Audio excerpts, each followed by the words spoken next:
수업 시간에 SNS로 라면 먹는 방송을 하는 고등학생. 교사는 당시 말로 제지할 수밖에 없었습니다. 교육부는 초중 고등학생이 수업 중 2회 이상 주의해도 휴대전화를 계속 사용할 경우 교사가 압수할 수 있도록 고시에 명시했습니다. 또 학생이 자신이나 타인에게 위해를 끼칠 우려가 있는 긴급한 경우에는 교사가 학생을 물리적으로 제지할 수 있게 했습니다. 훈육 목적의 체벌이 가능하냐? 이거는 안 됩니다. 신체 도구를 이용하여 학생의 신체에 고통을 가해서는 안 된다. 이렇게 초중등교육법 시행령에 나와 있습니다. 수업을 방해하는 학생은 다른 좌석으로 이동시키고 그래도 안 되면 교실 밖으로 분리하는 것도 가능해집니다. 다만 이 경우 학교는 보호자에게 이 사실을 바로 알리도록 했습니다. 교사가 학부모 악성 민원에 노출되는 것을 막기 위해 상담 기준도 정비했습니다. 근무 시간과 직무 범위를 벗어난 상담은 거부할 수 있도록 했고 상담 중 폭언 등이 발생할 경우 상담을 중단할 수 있게 했습니다. 상담의 일시 방법 등에 사전 협의하도록 하여 실시하는 상담 예약제가 이루어지도록 하였습니다.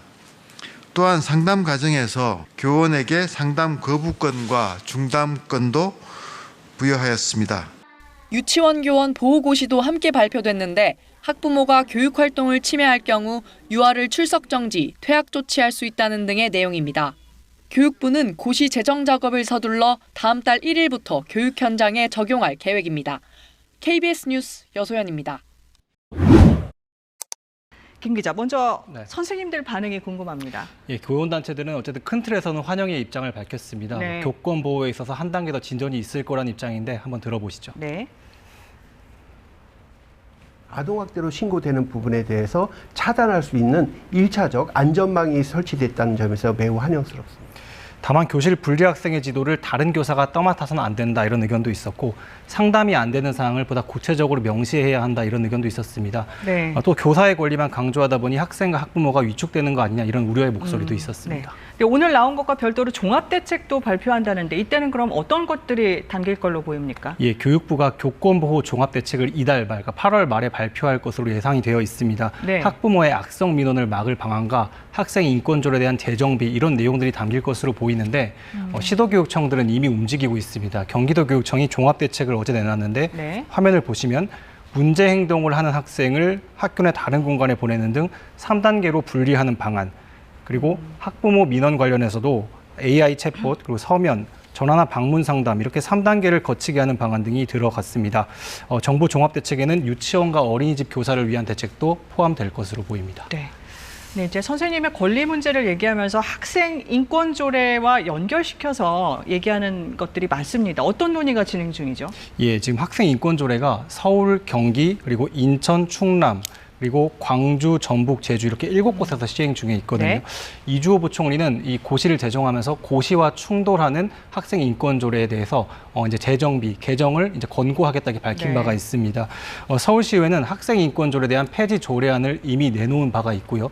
또 추가로 학생의 책임을 강조하는 방향으로의 개정안을 또 추가로 내놓은 상태입니다. 여기다 경기도교육청은 전면 개정 의사를 밝힌 상태입니다. 네. 마지막으로 서울 서희초등학교 선생님 사건은 어떻게 되고 있습니까? 예, 경찰과 유족 입장이 조금 엇갈리고 있습니다. 얼마 전 경찰이 발표를 하면서 학부모 4명에 대해서 조사한 결과 뚜렷한 범죄 혐의를 발견하지 못했다 이렇게 밝힌 바가 있었잖아요. 네. 여기에 대해서 어제 서울교사노조는 고인이 개인 휴대전화와 업무용 메신저 그리고 교실 전화로 학부모들과 연락을 했고 또 학부모 10여 명으로부터는 업무용 메신저로 민원을 받았다 이렇게 밝힌 바 있습니다. 그래서 네. 더 철저한 수사가 필요한 부분인 것 같습니다. 네, 여기서 정리하죠. 김민혁 기자, 잘 들었습니다. 지난달 18일 20대 교사가 숨진 채 발견된 서울 서희초등학교. 이 교사가 숨지기 엿새 전 학생들끼리 다투다 한 학생이 다른 학생의 이마를 연필로 그은 사건이 발생했습니다.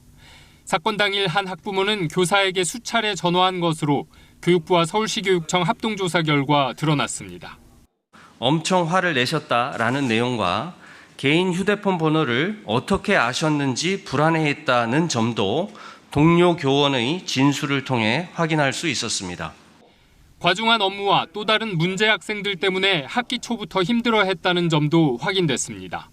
2, 3일에 한 번씩 선생님 때문이야 라며 짐승이 울부짖는 소리를 내는 등 폭발하는 경우가 있어 불안해했고 또 숨진 교사가 1학년 담임과 교육행정정보 시스템 나이스 업무를 맡은 것은 본인 희망이었다고 설명했습니다. 교육당국은 다만 학부모의 폭언 여부와 학부모가 교사 개인 전화번호를 알게 된 경위 등은 추후 경찰 조사에서 밝혀져야 할 사안이라고 밝혔습니다. 이에 대해 교사 유족 측은 기존에 나온 내용을 재확인하는 수준으로 실망스럽다고 밝혔습니다. 서울교사노조 역시 새로운 사실이 없고 경찰에 전가하는 결론이라고 비판했고 초등교사노조는 학부모 악성 민원 등 핵심 내용에 대한 조사가 빠졌다고 지적했습니다. 교사들은 오늘 오후 서울 광화문 일대에서 교사 사망 사건 진상규명과 교권 강화 대책 등을 요구하는 3차 집회를 열 예정입니다. KBS 뉴스 한승현입니다. 대전교육청 정문 앞에 마련된 추모 공간에는 연일 애도의 발길이 이어지고 있습니다. 특히 선후배 동료 교사들은 자신의 일인 것처럼 깊이 공감하며 지켜주지 못한 것에 미안함을 성토하고 있습니다.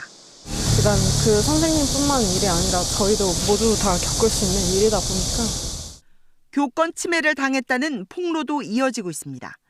대전 교사노조가 지난 21일부터 받은 침해 신고가 벌써 300건을 넘었습니다. 수업 중이라 전화를 못 받았는데 전화를 받자마자 학부모가 왜 이렇게 전화를 안 받아 하고 막 가음을 지르는 거예요. KBS가 확보한 지난 2년여 동안 지역에서 열린 교권보호위원회는 해마다 300건 안팎으로 침해 사례로는 모욕과 명예훼손이 절반가량을 차지하며 압도적으로 많았습니다. 교권보호위원회 심의를 통해 학생이 퇴학한 경우는 7건, 전학을 간 것도 64건으로 심각한 사안도 여럿 있었던 것으로 짐작됩니다. 하지만 교사노조는 실제 교권보호위원회까지 열리는 것은 극소수고 처벌의 강제성도 없어 구제 방안으로 충분치 않다는 입장입니다. 선생님이 위축되고 그리고 수업 지도에 굉장히 소극적으로 임하다 보면 결국 그것에 대한 피해는 그 다른 선량한 아이들이 입고 있는 것이거든요. 침해 사례 신고와 더불어 최근 들어 교사노조 가입자가 급증하는 등 한계에 다다른 교사들의 외침이 커지고 있습니다. KBS 뉴스 홍정파입니다.